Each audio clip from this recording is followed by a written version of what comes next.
Good morning. Alexa here from Kelowna now. It's early and we're not bringing you sunshine news today, but I have Alice with me who is actually calling in from Paris, well, a small town in Paris, here to talk about something really important to us women. And actually, both of us here experience this disease. And we are just here to shine a little bit of light and to talk about it and hopefully have women all over the world talking more about their symptoms, their pains, and standing up for women because this is a disease that has really been silenced. And we just want to tell people that this is more than a menstrual condition. So, Alice, where are you calling in from? What little town are you in right now? Good morning. So good afternoon for me, but I'm calling from Cannes. So it's actually south of France, not in Paris, but yeah, Yeah, Cannes.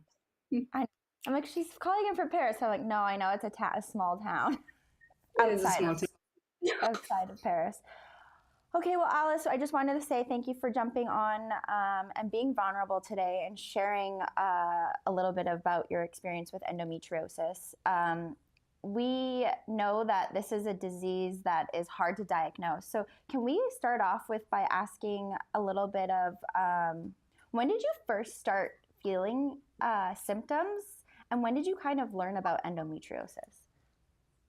Um, so I was 30 when I was diagnosed with endometriosis, but all my life I suffered from very painful periods.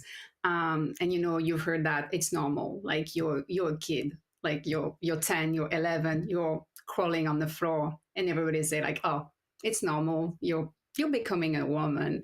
That's not it. Like that is not. So, well, you just deal with it.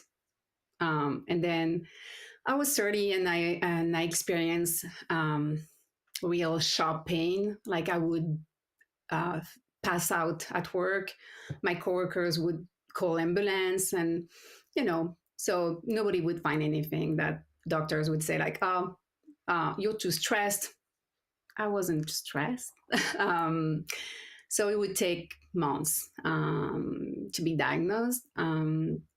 So that's my first experience. And back then, the only thing that doctor would say it's ovarian endometriosis. So that's my first, the first step of my journey with endometriosis. So, did you, throughout, I'm sure, like, were you put on birth control to help with your pain, or what was their first reaction to though, like, oh, you have a painful period, let's put you on this medication? Um, well, because I've been under this kind of pills. I didn't like it. I knew that wasn't for me. I suffered from side effects, so I wasn't very happy about it. But I had no choice, and I've been told like you shouldn't complain about it. That's your only option. So if it works, don't complain about it. Don't complain about the side effects. Don't complain about the migraine. Don't complain about if you if you gain weight. Um, Basically shut Part up, of it. like Yeah. part of it. um yeah, so that's just you had back then. I had no options. So, really, it took you, I mean, maybe 20 years to be diagnosed with, uh, Yeah, depending in on a way. your Yeah, period. Yeah. yeah. And still the worst symptoms, a few months and a few images to really meet with a doctor that actually said, "Oh, have you heard about that?" I said, "Never," but it was like 14 years ago, right? I said, "Never, I never heard about that," and say, That's probably what you have." And yeah, and she sent me. There was an experienced doctor. She sent me to a specialist that actually was able to do the right imagery to find it. But So this is what's crazy about this disease is it is taking, 8 to 10 years to diagnose women. For you, longer. For me, also longer. And they're saying it's 1 in 10, and now another study is 1 in 7. And I actually believe that because it takes so long, and people are so, or women are so afraid to fight for their health sometimes because we have been told it's normal. Like, this is what we've been told for years. I can go generation and generation and generation. Just now, our generations are talking about these things. Like, you see women and struggling in menopause and being called crazy and all these kind of things because they're not studying us. So that's really why we're here, because we want money into this. It kind of goes hand in hand with PCOS and all this kind of stuff, but it's not a period, it's a whole body. So can you talk to me about some of the symptoms that you're feeling? Well, let's talk actually about we've worked together, and you used to live in Canada, and our healthcare system has failed you in multiple ways. And I don't know if it's, you can correct me if I'm wrong, but I have seen you almost die because of this disease. Um, Yeah. so let's talk about the intense, what has happened to you over the last 2 years. Or is it 3 years? Gosh, it's just too many years. Years, I think. So the disease evolved, and then I'm stage 4 now, so I have thoracic endometriosis. So my lungs started to collapse 3 years ago. So I had a first pneumothorax. I probably had many before that doctors weren't able to actually diagnose. Mm-hmm. Um, Thinking about it now and the symptoms that I had. And so one day, at work, so I had a complete collapse of my lung. And so the the system failed in a way that it is not common knowledge even for healthcare workers that it exists just that. So, well, I had myself like 14 or back then, like maybe 10 years to actually learn about the disease. So I knew it was possible, very rare, but possible. Um, so I asked, like, why is it happening? Can it be endometriosis? And I've had the same answer many times by doctors. No, it cannot be. That's not possible.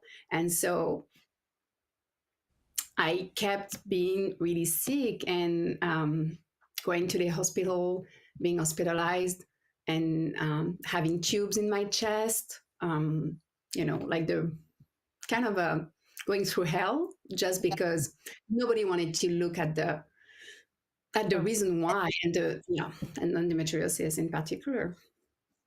So you need your lungs, like you need them. We need lungs. You've had We do. multiple surgeries and tubes, like you said, and super painful. You said it was one of the Yes. worst, mentally, Yes. physically, like worst time of your life. Mm-hmm. Yeah, it Um, was. so you've gone through collapsing your lungs over this, and now you move back to Paris to hopefully get better treatment, but you finally got a CT scan. And can you share what was found? Well, the last one that I got, apparently I have endometriosis on my liver and on my right kidney. So it's and again, it's not uncommon for women with endometriosis. It's just very hard to find, to diagnose. And I would say that when I was in Canada, that was very hard to get those imageries done. At least at the beginning of my journey, when I was complaining about the symptoms, doctors would say, no, that's nothing. Let's do some blood tests. And blood tests would say that there is nothing wrong with your kidney, nothing wrong with your liver. So you're fine. Imagery is also kind of tricky with this disease because sometimes if you don't know what you're looking for, you cannot find it. So yeah, it is a tricky condition, but you need to be heard. So it's hard when you have to advocate for yourself. It's almost like you have to beg for some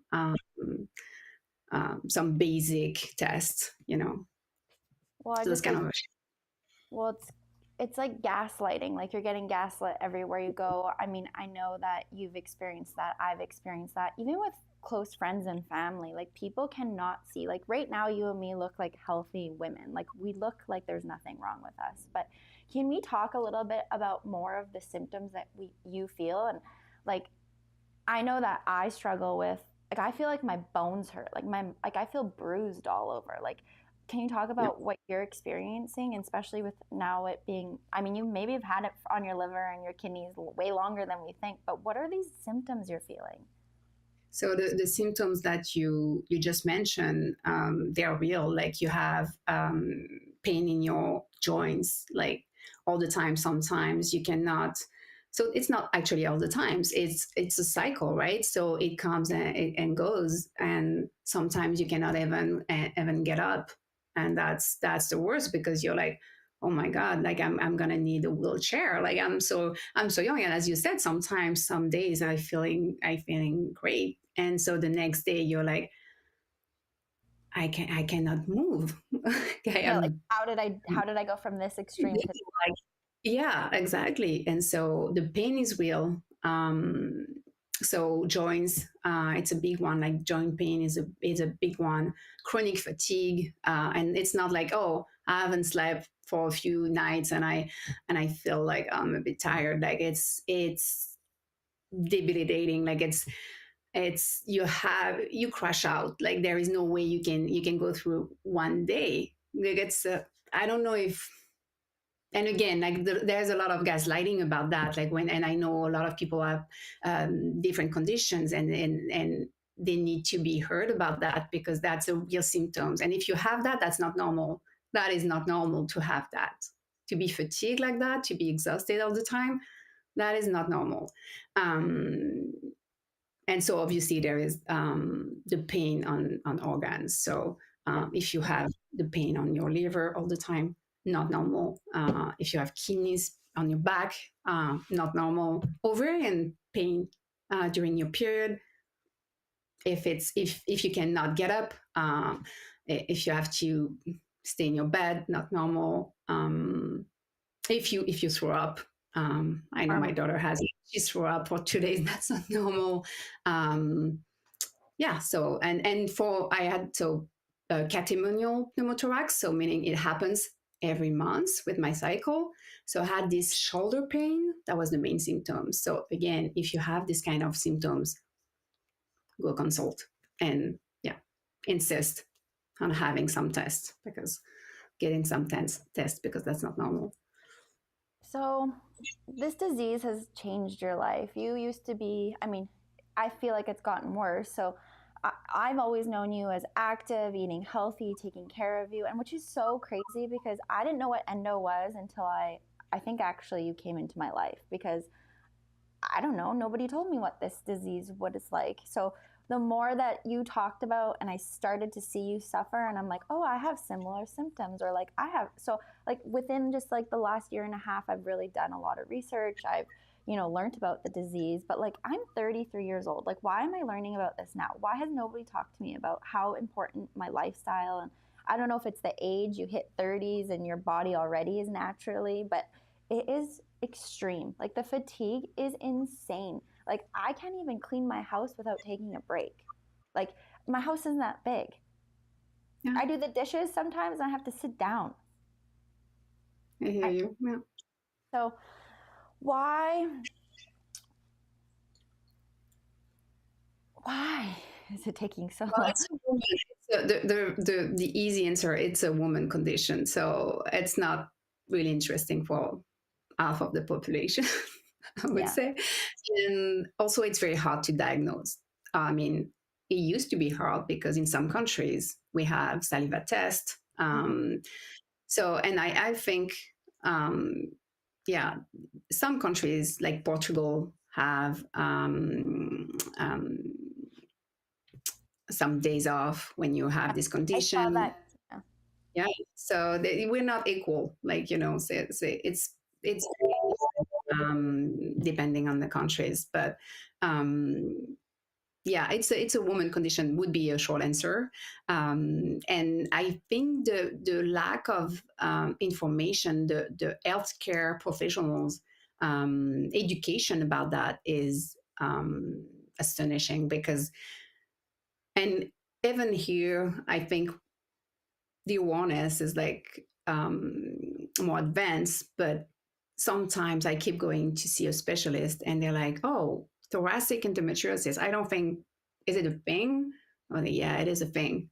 It is. And so, yeah, it keeps happening. And the fact that I have to tell a doctor that it exists kind of Makes bothered you, me a bit. yeah. Well, I mean, unfortunately, your story has made me fight harder because I'm hoping that I can prevent from my lungs collapsing. And it's not saying that that's where I'm headed, but when you like I again, I've self-diagnosed myself as stage 3. Like I could be stage 1, I could be stage 2, but the symptoms that I'm feeling when I look up stage 3 matches. So, I mean, you're trying to see if you can stop the growth or stop the symptoms or manage the symptoms. And you and me are very, like, I don't think putting a pill is going to help me or doing this on it. Like, none of that. Maybe it helps manage it, but it's not going to stop it. So, I mean, Well, one thing about the condition, and you had a daughter young, but like a lot of this is for me fertility. Like it, really, yeah. I think if I can share anything for women out there, if you're suffering from painful periods and you have some of the symptoms that we've said, that get yourself looked at earlier. Because if I had someone taking me seriously in my 20s, or my I would have a better understanding, and maybe I would have had kids younger. Like, you know what I mean? It's just those choices that you need to know everything, and you need to get the. I mean, there's nothing wrong with getting yourself checked out. The problem with endo, if what I've read, is that it can be clear, so it cannot show up in scans. Also, like it can be different colors. Like who knew? So that's one thing that we want to also say. Just because they're not seeing it on the scans and they keep telling you are normal and everything is fine, it does. If you're suffering that like day to day or cycle to cycle, and mine is getting shorter and shorter. I don't know about you, Alice. Like it used to be like one bad week. Now I'm like, I maybe have like 7 good days in a month. So you want to figure this out. You need to fight for yourself. Yeah, if it feels wrong, it probably is. So that's just bottom line is, yeah, you need to take care of yourself. You need to advocate for yourself. Nobody else will do it. So that's true. For the treatment or there is no cure No. um, today. Hopefully, well, obviously they're working on vaccine and treatment, but today there is no cure. The treatment and I want to, and I'm not a doctor, so do your Neither research. of us are doctors. Yeah. That's very important. Do your research. Don't take for granted all what the influencers are saying on Instagram or TikTok. Do your research. Um, but I'm gonna say this. I don't like pills. You know that I don't like chemicals things, but the only relief that I found was with pills. Medical, like medication. Um, and you can manage the symptoms um, with lifestyle. So, exercise is very important, diet is very important because it's an inflammatory condition. Mm-hmm. So, if your life isn't balanced or if you have a lot of stress, it will get worse. Um, but to stop the disease to spread, um, you kind of need these blockers. So you need hormonal treatment. So Mm-hmm. it's tricky when you want a child and you're on this journey. So that's why you need a good, really good healthcare professional to really um, find the right solutions for you. But if that's not your situation, um, yeah, you kind of need this treatment. Yeah, Mm-hmm. and it can be hard to find the right one for you, but that's my recommendation. Like, take the time, and say it. Like, if it's not the right, like, say no, I want to try something else because that doesn't fit me, that doesn't work for me. But that's yeah, I stopped mine because for a long time, and I was able to manage the symptoms, but Yeah. it's invisible, so you don't know, but it spreads. Hmm. And so if I knew earlier, I wouldn't have, I wouldn't, I wouldn't have given up on this. Yeah, like you didn't know that if you stopped that treatment, it might, or if you kept doing that treatment, maybe you would have not been in the state you are today. Absolutely, yeah. So, So, how is your everyday today? So, right now, like, are you able to be as active as you want? Are you still suffering, breathing, and you're just, I mean, I know you're working less, you're trying to keep your stress down. Like, I know you are eating healthy, but like, what is your quality of life right now like? so yeah, you're absolutely right. I organize, and that's a luxury. I organize my life around stability. And so it means exercising. I cannot do as much as I used to do. I used to run. I cannot run anymore. Not yet. I used to go to the gym like 5 times a week. I cannot do that yet. But I started a new Yeah. experimental treatment, Yeah. and so far so good. I can see some improvement already. So yeah, so I hope that it's gonna get better and better.